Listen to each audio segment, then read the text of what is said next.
A uterine polyp is a small, soft growth. It attaches to the inner wall of the uterus, the womb. These growths are made of tissue from the uterine lining, the endometrium. Most polyps are benign, not cancerous. We do not always know precisely why they form. We believe they are sensitive to the hormone estrogen. As estrogen levels change, these small structures can grow. They can be as small as a sesame seed, or they can grow to the size of a golf ball. The first step in our plan is a thorough check. Your doctor needs a clear picture of what is happening inside your uterus. This usually begins with a conversation, your health history and symptoms. A pelvic exam may be performed. The key diagnostic tool is often an ultrasound, a simple test using sound waves to create an image of your womb. For detail, a small amount of saline may be infused into the uterus, helping the polyp stand out more clearly. These steps confirm the diagnosis and help plan removal. Once confirmed, we schedule the procedure. The most common method is a hysteroscopy. It lets us look inside and remove the polyp. Before the day, your team will give clear instructions. You will likely be told not to eat or drink for several hours. This is standard for procedures with anesthesia and helps reduce risks. Discuss all medications, vitamins, and supplements. Some blood thinners may be paused. You will be asked about any allergies. Arrange for someone to drive you home. This helps ensure a smooth, stress-free experience. Finally, you will sign a consent form covering purpose, steps, benefits, and possible risks. It is your opportunity to ask any questions. We want you fully informed and comfortable. On the day of the procedure, you will arrive at the hospital or clinic and change into a medical gown. A nurse will take your vital signs: blood pressure, heart rate, and temperature. An IV line may be placed to give fluids and medication.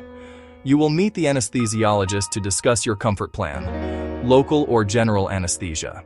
Once you are comfortable and anesthesia has taken effect, the procedure begins. A speculum is placed, as during a Pap test, to see the cervix. The cervix may be gently dilated to allow the hysteroscope through. The hysteroscope is a very thin, lighted telescope, the surgeon's eye inside your body. A sterile fluid like saline is introduced to expand the cavity for a clear view.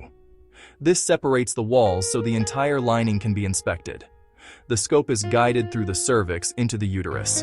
The camera sends images to a monitor. The polyp is located, noting its size and attachment. If awake, you may feel pressure or mild cramping. It should not be painful. A feeling of fullness is normal. Tiny instruments are passed through the scope for delicate work. Small scissors, graspers, or a thin wire loop using electrical energy. The polyp is detached at its base and removed through the scope. The tissue is sent to a laboratory for analysis to confirm it is benign. The entire procedure typically lasts 10 to 30 minutes. After the procedure, you will be moved to a recovery area, where nurses monitor you as anesthesia wears off, checking vital signs and comfort. Mild cramping, like menstrual cramps, is common. You may have light vaginal bleeding or a watery, pinkish discharge. Medication can be provided to manage discomfort. Most people go home the same day within a few hours. At home, rest and allow your body to recover. Take it easy for 24 to 48 hours. Avoid heavy lifting and strenuous exercise, and avoid sexual intercourse for about 1 to 2 weeks, or until cleared. Avoid tampons, douching, and baths while the cervix heals. Showers are fine. Use sanitary pads for any bleeding. Most return to normal activities within a day or two, as you feel ready. Every procedure has risks, but for hysteroscopic polypectomy, they are very low. Common issues include infection or heavy bleeding. Very rarely, perforation or a reaction to the distension fluid can occur.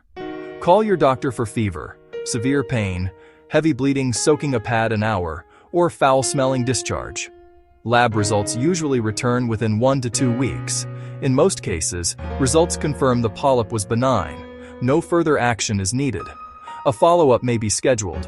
For many, removal brings real relief.